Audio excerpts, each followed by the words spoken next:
Hey cuties, PeachY here, welcome back to a new video, and in this video we have some MJ related doll news to talk about. Shh, this is a secret video. If you're watching this, then that means that you're up late, depending on your time zone. But yes, my upload here is extra late because we got surprise leaks of the Bratz Hello Kitty dolls, and I wanted to also break down the latest episode from Rainbow High Season 6. So stay tuned, subscribe, and let's get into it. Okay, now firstly, let's go over the latest episode of Rainbow High's Season 6. It's 7 minutes long. It's episode 14, called A Surplus of Shimmers. Basically, up until now, we had Violet, Skylar, and then Amaya and Bella together gather up the remaining shimmers, the original shimmers that used to be a group with Iris. And now in this episode, we finally see them all come back together to save Rainbow World from the spooky desolation. We still don't really know what causes desolation, or like, is it a person? Is it just a force of nature, like nature itself? Like, is it just something that happens, like weather? We don't really know, girl. I don't think the writers really care. But basically, it's just kind of like the apocalypse. It's Armageddon, and the world is ending, or at least Rainbow World. I think Rainbow High is fine. It's kind of funny, like Rainbow World doomed, Rainbow High, they are, it's like they probably don't even know what's happening. So it's just kind of like, yeah, I mean, I guess because it's Rainbow World is its own like dimension, so it just coexists with Rainbow High. But still kind of funny when you think about it, that everyone in Shadow High and Rainbow High, like they're all just living their lives, not knowing about this impending doom. But so in this episode, it basically starts off with the original shimmers kind of like talking about, oh yay, we're back, I missed you, oh Iris, it's been so long, and then the new shimmers come in and they're like, okay, so like what do we do? And then Iris, she starts to talk about dark sparkle glow, which basically is like, evil version of magic. It's evil magic, basically. And she's like, I think the new shimmers are suspicious. I think they might be evil. Of course, we all know that the new shimmers, the group that we started watching in season 1, they're not evil, like obviously. So, but apparently there is an evil force up to no good here, and who is causing perhaps the desolation.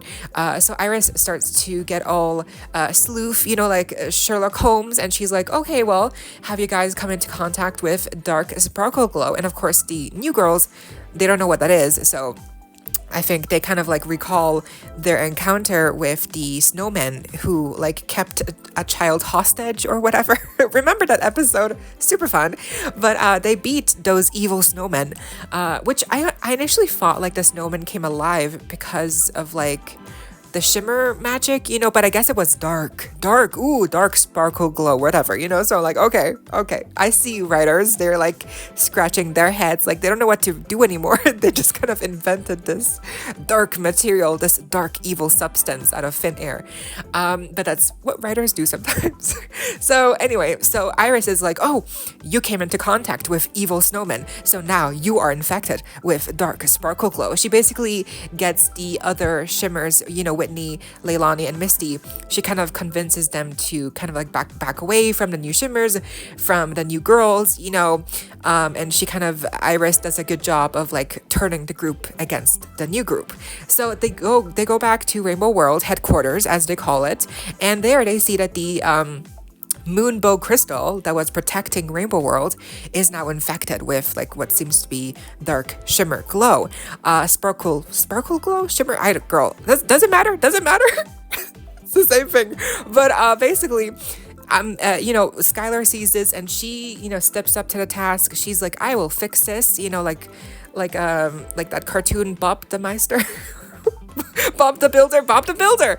Remember that cartoon? Oh my god, I'm so old. Anyway, so she tries to fix it. Can we fix it, and she cannot fix it. So apparently she broke the crystal, and then Iris is like, oh, she's evil, she broke the crystal. Whitney's like super sad because obviously Whitney's the original creator of the moonbow crystals. And so now they're all even more suspicious of the new girls, and they all think that they are evil. But if you watch the episode, you will kind of notice the facial expressions that Iris gives. And if you know anything about storytelling and plots and character, plot twist, like the evil villain twist, you can kind of see it coming that, oh, Iris seems to be a plot twist villain here. She seems to be the one who is, pulling the strings, the strings in the background, and kind of like orchestrating the, making the new girls look bad. So after Skylar's fail of fixing the moonbow crystal, they all agreed that they should remove the rings and give them back to the original shimmers, and so they do so, and then the new girls go back to Rainbow High through a portal that Iris, opened up. But as they're leaving, you can hear someone say, "This is not Rainbow High." And then Iris, oh my God, the look on her face, Iris is like, she has a fake mustache and she's like twirling it. Like, she's like, I'm so evil, It's like, you can just see, like, she's the evil one. And so, and the other girls don't quite hear one of the girls is saying, "This is not Rainbow High," and so they don't really know yet, that she's up to no good. But basically Iris is like, "Oh yeah, no, that was nothing," and then they kind of move on, and then they go back to the original place where they're gonna fix the desolation. Iris gets her new outfit in this scene, in the montage of her, like the little music video. Of course, they always have a little song in these episodes.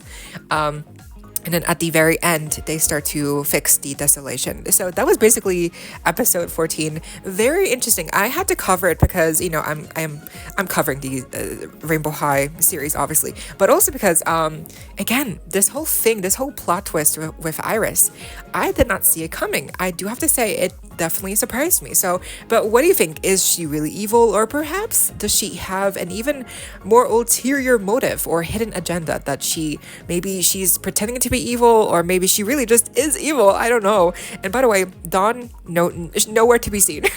It's so funny. And I also noticed that it's interesting how Iris originally, in her first outfit, she has normal legs. The other girls are the ones with the lava lamp legs. Why is that the case? Wouldn't you think that Iris would also have like lava lamp legs if they're all part of the same group of original shimmers? Like, right? That doesn't make sense. But anyway, again, the writers do not care. But what do you think of this perhaps plot twist that Iris seems to be orchestrating this, this scheme, and she seems to be the evil one? And then, yes, we also had a first official look at some of the stock photos that were leaked of the new Bratz X Hello Kitty dolls. This was originally shared on Reddit by August Doll, who is a massive content creator who does customs and one-of-a-kind projects on their Instagram. I think especially on Bratz, mostly Bratz, but perhaps other stuff, I'm not quite sure. But basically, at least on the Reddit post, now it's been deleted for some reason, but on that post it says, that these pictures were found in the Target system in store by, again, August Doll, and it's then been deleted, and now we have at least the pictures still. So this collaboration includes Chloe, Jade, and Yasmin, no Sasha, which definitely is on purpose. It's, no coincidence that she's the one missing here. It really just speaks volumes to how, Hello Kitty, the branding and stuff. It really sucks that Sasha is not here. She would have looked amazing. But nonetheless, we do have information. They're going to be coming officially in October sometime, and they're going to be priced around $34.99. These are considered to be, I guess, collector dolls because they do seem to also have a base stand included.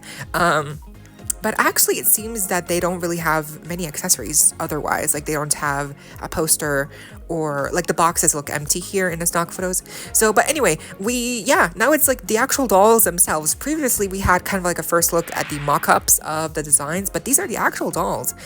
We also had these pictures shared by SweetSnap / Funkin' Bratz on Instagram. Again, I'm not sure where these pictures originally came from, but I'm just sharing what I saw here, shared from other people.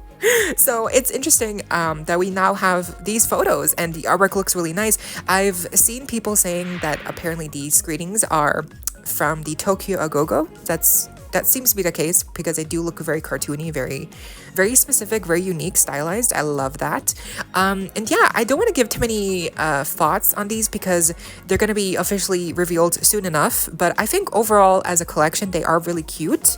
I think there's definitely stronger ones and weaker ones design-wise. Like Yasmin looks really cute. Jade, surprisingly, you know, you'd think like, oh, Jade, cool cat, Hello Kitty, like she would be the standout. She would be the main focus, but surprisingly, not so much. And then Chloe surprisingly actually looks like Trixie Mattel. If you think about it, like she looks really similar to Trixie. Like if you see it, right?